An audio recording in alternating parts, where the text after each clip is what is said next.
বরং আমরা পরিপূর্ণ মনোযোগের সাথে কোরআনে কারীমের দিকে মনোনিবেশ করে হেদায়েতের উদ্দেশ্যে প্রতিটি কথা বলবো এবং শুনবো ইনশাআল্লাহ। মহান রব আমাদেরকে পূর্ণাঙ্গ মনোযোগের সাথে কোরআনে কারীমের দিকে মনোনিবেশ করে হেদায়েতের নিয়তে প্রতিটি কথা শোনার তৌফিক দান করেন। আমরা সবাই বলি আমিন।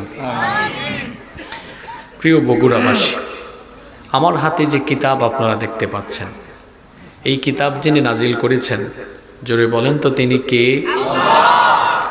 এই কিতাব আল্লাহ তাআলা কেন নাজিল করলেন? এই কিতাব আল্লাহ তাআলা এজন্যই নাজিল করেছেন যাতে আমরা দুনিয়াতে সত্য এবং মিথ্যার পার্থক্য নিরূপণ করতে পারি, যাতে আমরা গুমরাহি, ভ্রষ্টতা এবং অন্ধকার পথ থেকে হেদায়েতের পথ, আলোর পথ চিনতে পারি। কোরআনে কারীম হচ্ছে একটি পথ নির্দেশিকা, যেটি আপনাকে সঠিক রাস্তা দেখাবে, যেটি আপনাকে জান্নাতের রাস্তা দেখিয়ে দিবে। আপনি অজানা কোনো পথে যখন চলবেন, পথ যদি না চিনেন, তাহলে কোনো একজন ব্যক্তি যদি আপনাকে পথ দেখিয়ে দেয়, সেই পথ চলা আপনার জন্য তখন সহজ হয়ে যাবে। এই পৃথিবীতে আমরা এসেছি, আমরা জানি না কোনটা সঠিক পথ, জানি না কোনটা সত্য, জানি না কোনটা সঠিক, কোন পথ সঠিক, কোন পথ সত্য এবং কোন পথ জান্নাতের পথ, সেটা এই কোরআনের মাধ্যমে যিনি দেখিয়ে দিয়েছেন তিনি কে? সেই আল্লাহ বলছেন, আলিফ লাম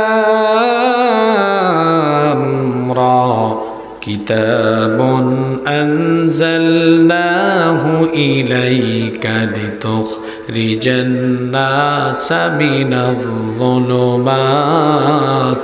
ইলান নূর। হে আমার নবী, আমি আপনার উপরে এই কিতাব নাজিল করেছি যাতে করে আপনি অন্ধকারে পড়ে থাকা মানবতাকে আলোর দিকে নিয়ে আসতে পারেন। এই জন্য এই কোরআন আপনার কাছে, অর্থাৎ নবীর কাছে যিনি নাজিল করেছেন তিনি কে? এই কিতাব আমাদেরকে আলোর পথ, অর্থাৎ জান্নাতের পথ দেখিয়ে দিবে। আমরা এই কিতাবের মাধ্যমে জান্নাতের পথ চিনতে চাই কি চাই না? সবাই বলেন, চাই কি চাই না? আমরা যদি এই কিতাবের মাধ্যমে জান্নাতি পথ চিনতে চাই, তাহলে আমাদের উপরে, আমাদের প্রতি কোরআনের যে দাবি আছে সেই দাবি পূরণ করতে হবে। আমাদের প্রতি কোরআনে কারীমের যে দাবি আছে, এই দাবিগুলো যদি আমরা পূরণ করতে পারি, তাহলে এই কিতাবের মাধ্যমে আমরা জান্নাতের পথে পরিচালিত হতে পারবো ইনশাআল্লাহ। এখন প্রশ্ন হতে পারে, আমাদের প্রতি কোরআনে কারীমের দাবি কি? আমাদের প্রতি কোরআনে কারীমের দাবি হলো মোট 9টি।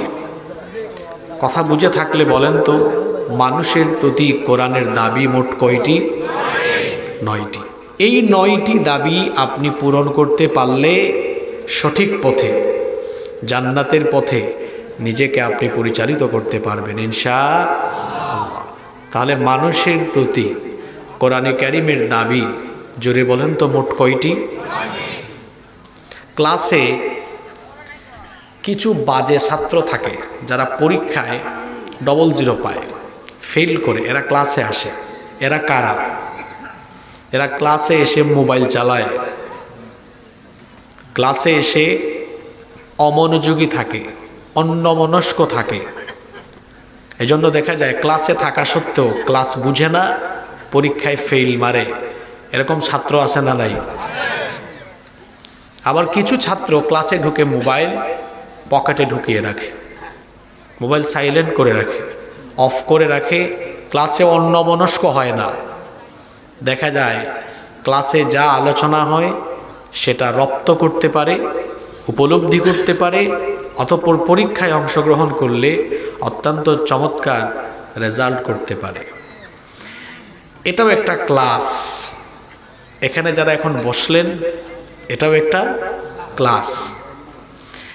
এই ক্লাসেও এই দুই ধরনের মানুষ আছে, যারা মোবাইল চালাবে, ডানে বামে বসা ব্যক্তির সাথে কথা বলবে, কিছুক্ষণ পর এদিকে তাকাবে ওই দিকে তাকাবে।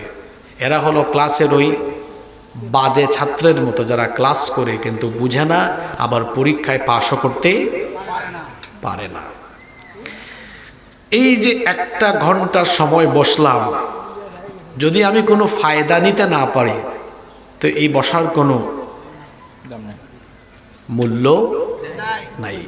এজন্য আমি আপনাদেরকে অনুরোধ করব, খামাখা সময় নষ্ট করবেন না। বাড়িতে যাওয়ার পরে আপনার পরিবারের সদস্যরা যদি আপনাকে জিজ্ঞেস করেন যে মাহফিলে গিয়েছিলেন, কি জেনে আসলেন, অন্তত মোলাখাস সামারি যেন বাড়িতে বলতে পারেন। ক্লাসে ওই ভালো ছাত্রের মতো হবেন যে ছাত্র ক্লাসে বসে অন্যমনস্ক হয়নি, প্রতিটি কথা শুনেছে, রপ্ত করেছে, পরীক্ষায় অংশগ্রহণ করে ভালো নাম্বার পেয়েছে। আমরা কি ভালো ছাত্রের মতো এখানে বসতে পারবো? বলবেন হুজুর আমার বয়স 50 বছর 60 বছর, আমারে আপনি ছাত্র বানায় ফেললেন। কোরআনের ছাত্র হতে পারাও একটা সৌভাগ্যের ব্যাপার। সুবহানাল্লাহ। কোরআনের ছাত্র হতে পারে কি সৌভাগ্যের ব্যাপার নয়? কিয়ামতে যদি আল্লাহকে বলি, আল্লাহ আমি কোরআনের ছাত্র ছিলাম, আমি তোমার কোরআন চর্চা করেছি।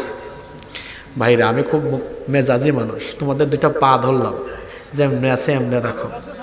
তুমি এখন কি বানাবো এটারে ভালো, আমি উঠার পরে তুমি কি আমারে পাইছো যে হুজুররে দিয়ে আমি মাইক চেক করাইয়া ঠিক করব?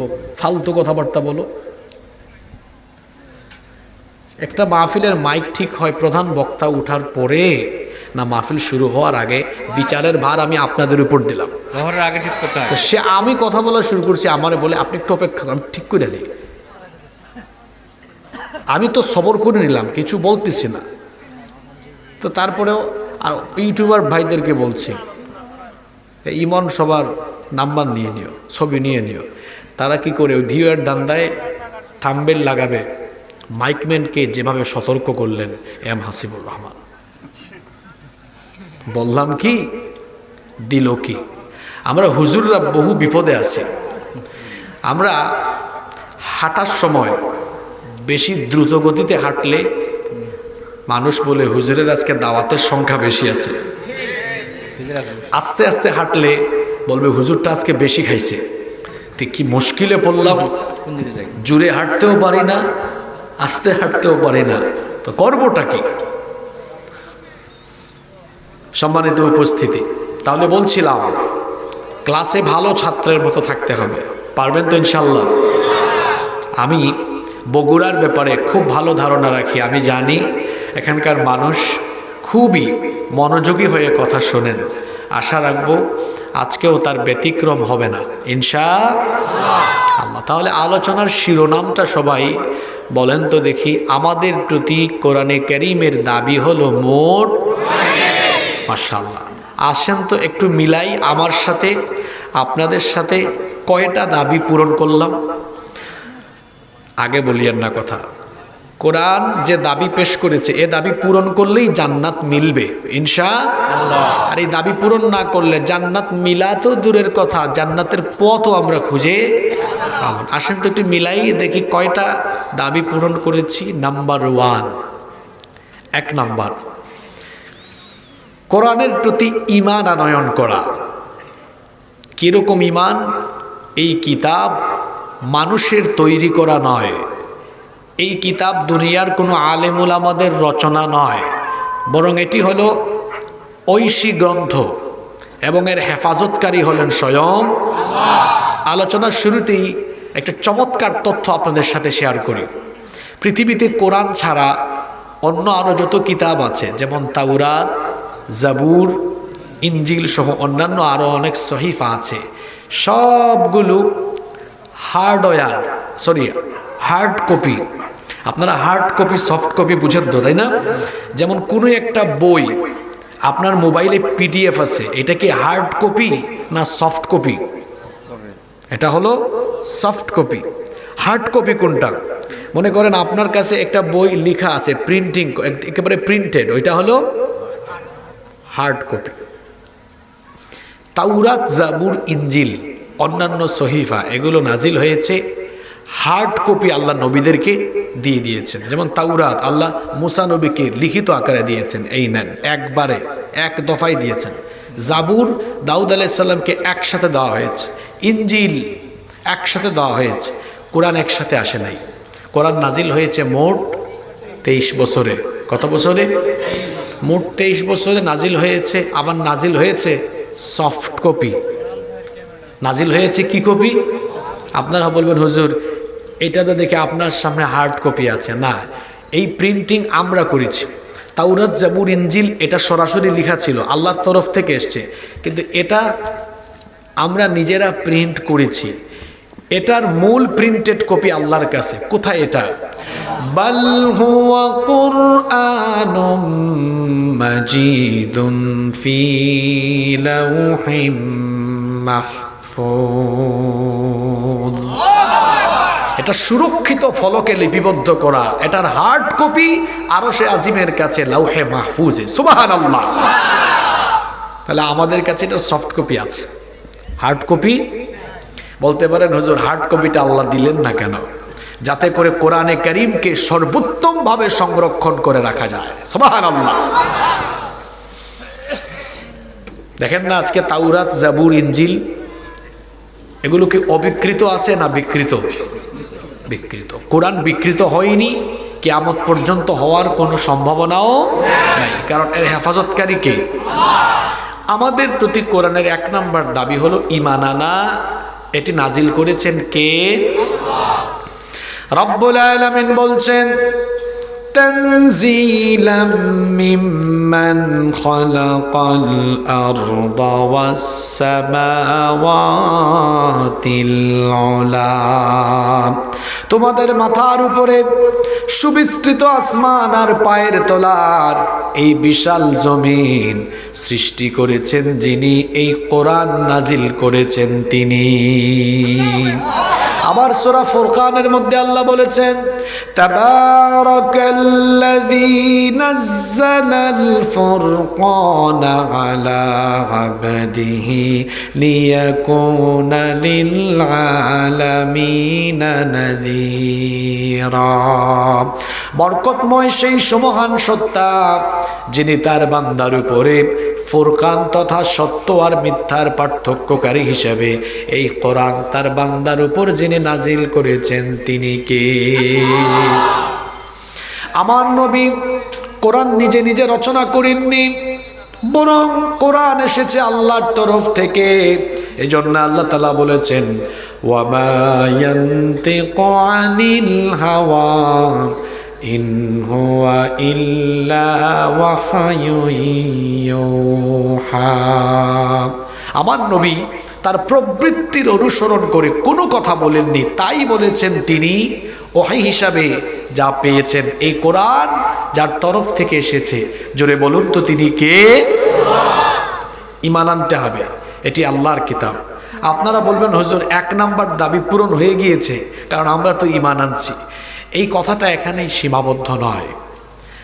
কোরআনের প্রতি পরিপূর্ণ ঈমান আনা মানে হলো এটি আল্লাহর তরফ থেকে নাজিল হয়েছে, এই বিষয়ের প্রতি ঈমান রাখার পাশাপাশি এই বিষয়টার প্রতিও ঈমান রাখা যে আমার ব্যক্তি জীবন, পরিবার জীবন, সমাজ এবং রাষ্ট্রীয় জীবনের সকল সমস্যার সমাধান হিসাবে এই কোরআন এসেছে কার পক্ষ থেকে? 1 নম্বর পয়েন্ট মিল আছে। হুজুর আমরা বিশ্বাস করি এটা আল্লাহর কিতাব, এ বিষয়ে কোনো সন্দেহ। এখন যদি বলেন যে ব্যক্তি, পরিবার, সমাজ, রাষ্ট্র সব জায়গায় আল্লাহর দেওয়া কোরআনের আইন চলুক, দেখবেন বহুত আল্লাহর কুতুব এখানেই পাওয়া যাবে, মনে মনে এর সাথে বিদ্বেষ পোষণ করবে। আপনার মসজিদে আগামী জুমাবারে হুজুর যদি আলোচনা করেন আমাদের এই মসজিদ আল্লাহর আইনের ভিত্তিতে চলবে, আল্লাহর আইন অনুযায়ী মসজিদ চলবে, মসজিদের সভাপতি সাহেব সবার আগে হাত তুলে বলবেন হুজুর আমি রাজি আছি, আমাদের মসজিদ আল্লাহর আইনের ভিত্তিতে চলবে। সেক্রেটারি, কোষাধ্যক্ষ, এই এলাকার সব মানুষ বলবে হুজুর আমরা রাজি আছি। খুশি হয়ে হুজুর যদি পরবর্তী পয়েন্টে বলেন যে আল্লাহর বিধান, আল্লাহর আইন, কোরআনের ভিত্তিতে মসজিদ চলবে, সে আল্লাহর আইন, সে আল্লাহর বিধান অনুযায়ী সমাজ চলবে, দেশ চলবে। মসজিদের ভিতরে একটু আগে যারা বলেছিল হুজুর মানি, এদের মধ্যে সিংহভাগ পাওয়া যাবে, এই কথা শোনার পর চেহারা কালো হয়ে গিয়েছে। তাহলে কোরআনকে সে মনে করে এটা জাস্ট একটা ধর্মীয় কিতাব, অর্থাৎ এটা দিয়ে নামাজ, রোজা, হজ, যাকাত বা ইবাদত বন্দেগী করার জন্য এই কিতাবের দরকার। কিন্তু শিক্ষাঙ্গন, আইনাঙ্গন, অর্থনৈতিক অঙ্গন, রাষ্ট্রীয় অঙ্গন পরিচালনার জন্য এটা বাদ। আর আমরা সলিমুদ্দিন কলিমুদ্দিন বহুত বড় পণ্ডিত, আমরা নিজেরা বিভিন্ন আইন বানায়া আমরা সমাজ চালাবো, আমরা রাষ্ট্র চালাবো, এইভাবে করে ধর্মীয় ক্ষেত্রে যারা কোরআনের অনুশাসন মেনে অন্যান্য সেক্টরে কোরআনকে বাদ দেয়, এই সকল লোকেরা কোরআনের ব্যাপারে যথেষ্ট সন্দেহের মধ্যে রয়েছে। এদের ব্যাপারে আল্লাহ বলেছেন, আফাতুমিনুনা বিবাদিল কিতাবি ওয়া তাকফুরুনা বিবাদ। তাহলে কি তোমাদের অবস্থা এমন যে তোমরা এই কোরআনের কিছু অংশের উপরে ঈমান আনলে, নামাজ কায়েম করো, তোমাদের উপর রোজা ফরজ, এতটুকুর উপর ঈমান আনলে, আর ওইদিকে যে আল্লাহ বলেছেন ওয়ামান লাম ইয়াহকুম বিমা আনজালাল্লাহু ফাউলাইকা হুমুল কাফিরুন ফাউলাইকা হুমুল ফাসিকুন ফাউলাইকা হুমুল যালিমুন। আল্লাহ যে বলেছেন যারা আল্লাহর দেওয়া বিধান অনুযায়ী, আল্লাহর আইন অনুযায়ী বিচার ফয়সালা করে না, সমাজ চালায় না, দেশ চালায় না, এরা হলো কাফের, এরা হলো ফাসিক, এরা হলো জালেম। কথা মোল্লার না আল্লাহর? তো তুমি নামাজ, রোজা, হজ, যাকাত এইগুলাতে ইসলাম মানো, কোরআন মানো, কিন্তু দেখা যায় সমাজ আর রাষ্ট্রের বেলায় কোরআন মানো না। আল্লাহ বলছেন এমনটা যারা করবে দুনিয়াতে তাদের জন্য রয়েছে লাঞ্ছনা, এবং আখিরাতে তাদেরকে যিনি শাস্তি দিবেন তিনি কে? ব্যবসা প্রতিষ্ঠান উদ্বোধন করার আগে হুজুর ডেকে এনে কোরআন তেলাওয়াত করে উদ্বোধন করে, কিন্তু ব্যবসা প্রতিষ্ঠান সুদের টাকা, ঘুষের টাকা দিয়ে উদ্বোধন করে। তারপর দেখা যায় বিবাহের আগে হুজুর ডেকে এনে হুজুর দিয়ে বিবাহের খুতবা দেওয়া হয়, হুজুর বিবাহের খুতবায় কোরআন কারিমের কয়েকটা আয়াত তেলাওয়াত করেন, কিন্তু যৌতুকের টাকা দিয়ে বিয়ে শাদী হচ্ছে, বিয়ে শাদীতে অনইসলামিক কাজ হচ্ছে। পার্লামেন্ট শুরু হওয়ার আগে পার্লামেন্টে কোরআনে কারিম থেকে তেলাওয়াত হয়, কিন্তু কিছুক্ষণ পরে স্পিকার যখন পার্লামেন্ট মেম্বারদেরকে কথা বলার সুযোগ দেন, সেখানে দেখা যায় কোরআন বিরোধী অনেক আইন পাস হয়ে যায়। এইভাবে করে একদিকে কোরআনের তেলাওয়াত হয়, আর অন্যদিকে যদি কোরআন বিরোধী কার্যক্রম হয়, বুঝতে হবে এই মুসলমানের কোরআনের ব্যাপারে পূর্ণাঙ্গ ঈমান নাই, কোরআনের ব্যাপারে তার সন্দেহ আছে। কথা কি বুঝলেন? তাহলে আপনি চিন্তা করে দেখেন তো, এই বাংলাদেশের প্রত্যেকটি সমাজে কত মুসলমান এরকম আছে যারা কোরআনের প্রথম দাবিটা পূরণ করতে পারে নাই। এমন মানুষ আছে না? ওর পূর্ণাঙ্গ ঈমান নাই কোরআনের উপরে, অর্থাৎ কোরআন দিয়ে যে সমাজ রাষ্ট্র সব চালানো যায়, এ ব্যাপারে তার পূর্ণাঙ্গ ঈমান। আপনি বলবেন হুজুর এই কথা কেন বললেন? তো তার যদি ঈমান থাকতোই, তাহলে সে কোরআনের আইন বাদ দিয়ে মানুষের তৈরি করা আইন প্রতিষ্ঠার পেছনে এত দৌড়ায় কেন? শরীরের ঘাম, রক্ত আর জীবন যায় কেন?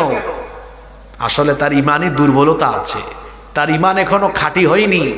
সে মনে করেছে কোরআন এটা হুজুরদের, এটা মুল্লাদের, মৌলবীদের, এটা মসজিদ আর মাদ্রাসায় থাকার জিনিস।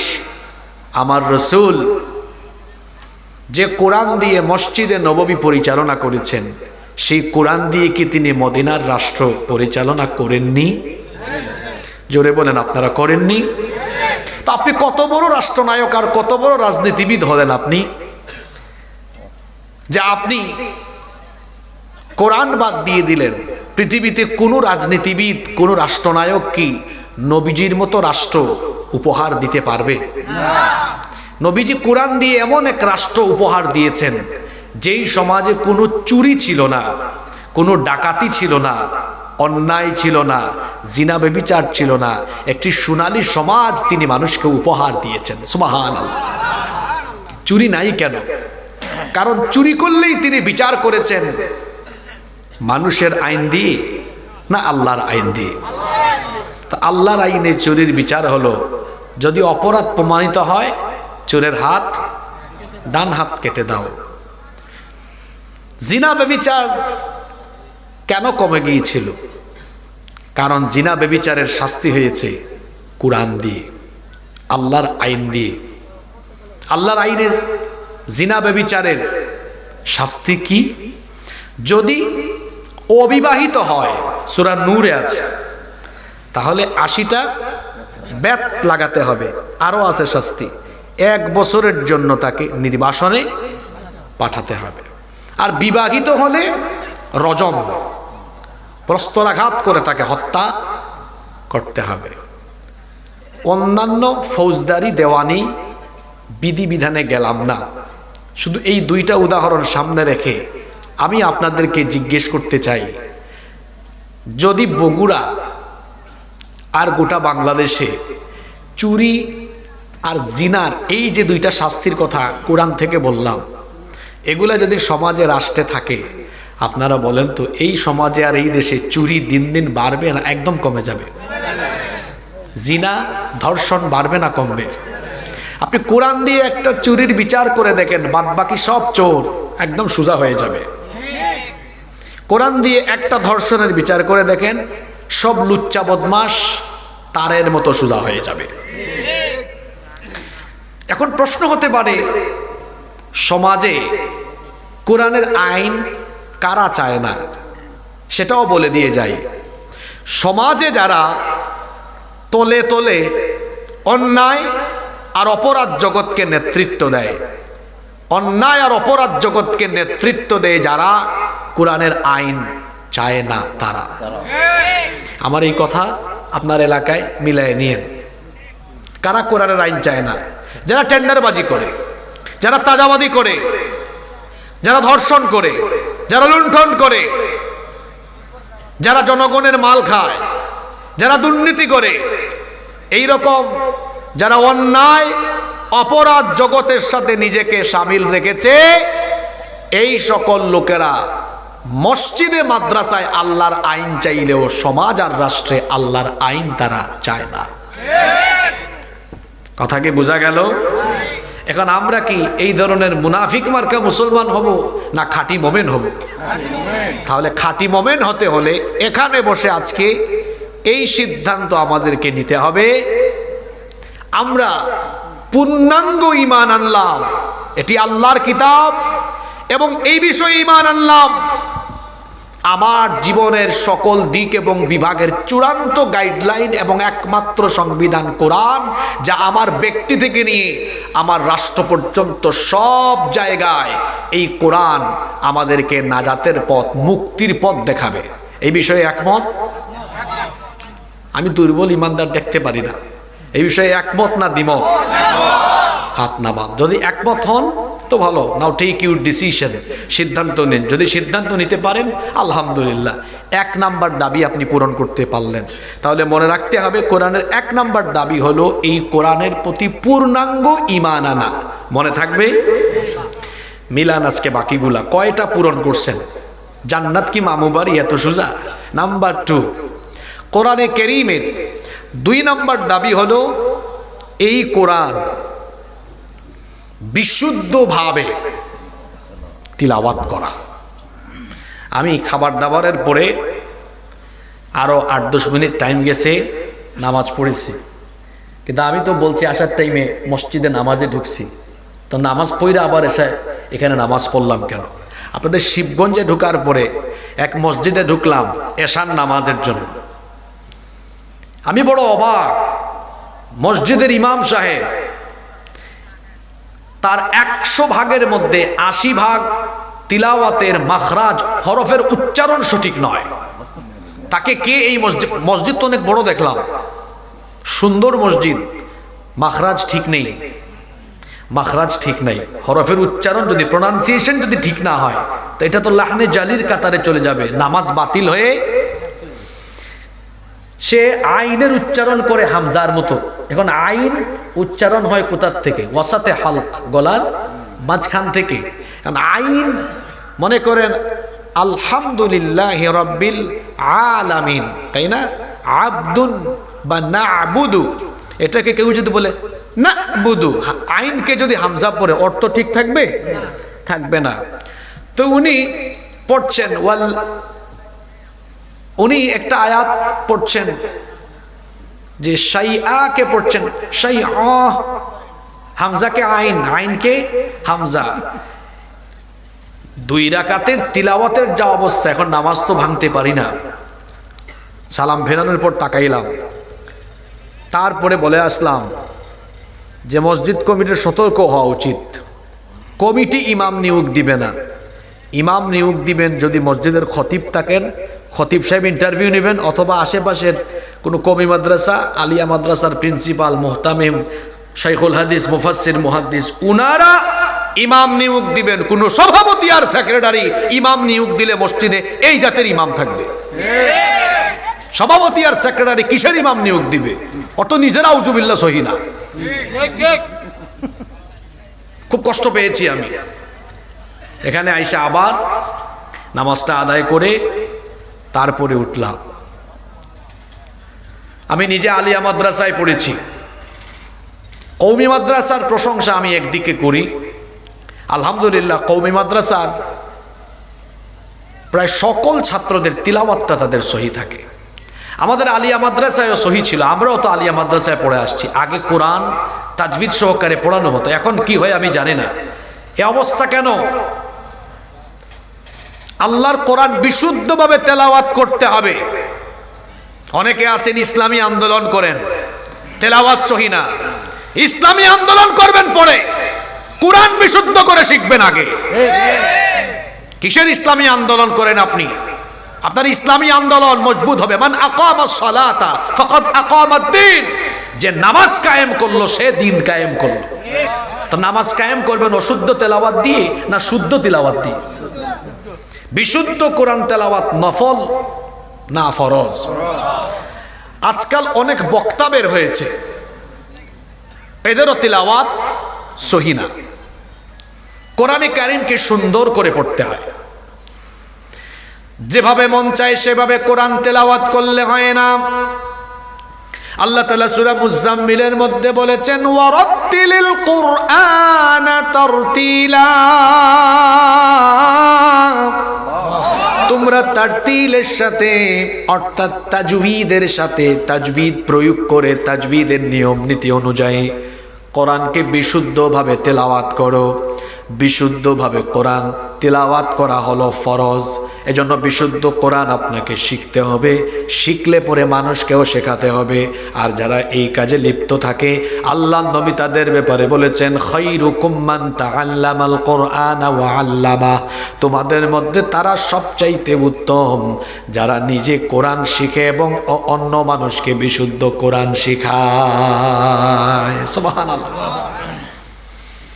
বাংলাদেশে দাবি করা হয় 90% মুসলমান। এই 90%-এর মধ্যে 85% হবে যাদের তিলাওয়াতই সহি নাই। আপনি আমার সাথে একমত হইলে হন, না হইলে নাই, এটাই সত্য কথা। এই যে কোরআন এখনো বিশুদ্ধভাবে শিখলেন না, আমি বললাম কোরআনের 9টা হক, 2 নাম্বার হকেই তো আপনি আটকায় গেলেন, ধরা পড়ে গেলেন। বাকিগুলাতে কোন দিন যাবেন? এখনো বিশুদ্ধভাবে আপনি কোরআন তেলাওয়াত করতে পারেন না। অনেকে আছে এমন টেকনিক অবলম্বন করে, কই হুজুর আমার বাড়িতে তো ওই দেখেন এখানে মনে পাইয়াও গেছি, হ্যাঁ দেখছেন কারবার বাংলা উচ্চারণ আছে। এখন হুজুর বলেন তো এই যে কলু হাদা, এখানে ক ব সংযুক্ত আকার, এখানে কি লেখা আছে? কা। হুজুররা বলেন এটা কি কা না ক? ক। কেন? কফ এটা মোটা অক্ষর, আরবি 29টা অক্ষরের মধ্যে মোটা অক্ষর 7টা, তাই না? সদ, দদ, ত, ত দ খ গইন কফ। যেমন অনেকে বলে আইন গাইন, এটা গাইন না, গইন। হ্যাঁ, তারপর অনেক